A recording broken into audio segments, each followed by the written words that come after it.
السلام علیکم دوستانو. د افغانستان د کرکټ ملي ټیم نوی کپتان ګلبدین نایب یو دا رقم ریکارډ جوړ کړی چې تر اوسه پورې د افغانستان په کرکټ ملي ټیم کې هیڅ چا هم نو جوړ کړی. نو دوستانو تر ویډیو شروع کېدو مخکې که چیرې تاسو زموږ چینل ته نوي راغلي یاست نو زموږ چینل خامخا در سره سبسکرایب کړئ ځکه موږ هره ورځ دغه رقم د کرکټ تازه ویډیوګانې په دې چینل کې اپلوډ کوو. دوستانو تېره ورځ د افغانستان او د ایرلینډ دویمه ونډې وسوه چې اوله ونډې چې وله هغه ایرلینډ ګټلې وه او دویمه ونډې پرون وسوله چې په پرون ونډې کې اول بیټینګ سو هغه افغانستان وکړي.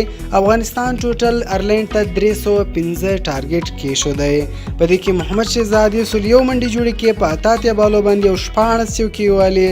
دویم غټ سکور رحمت شاه وکړي 2 رنزې جوړ کړو په 90 بالو باندې 7 چوکۍ او 1 شپږیزې ووهله او دغه رقم بیا په دې کې حشمت الله شادي 40 منډې جوړې کړې او نجیب الله زدران 15 منډې جوړې کړې چې صرف او صرف په 13 بالو باندې جوړې کړې او ډېرې تیزې منډې جوړې کړې.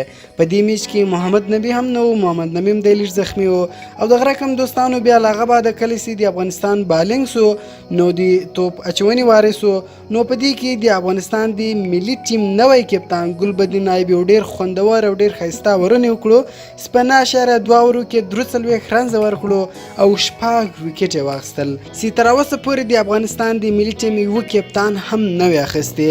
نو دغه ریکارډ هم دوستانو د ګلبدین نایب په نامه باندې سو.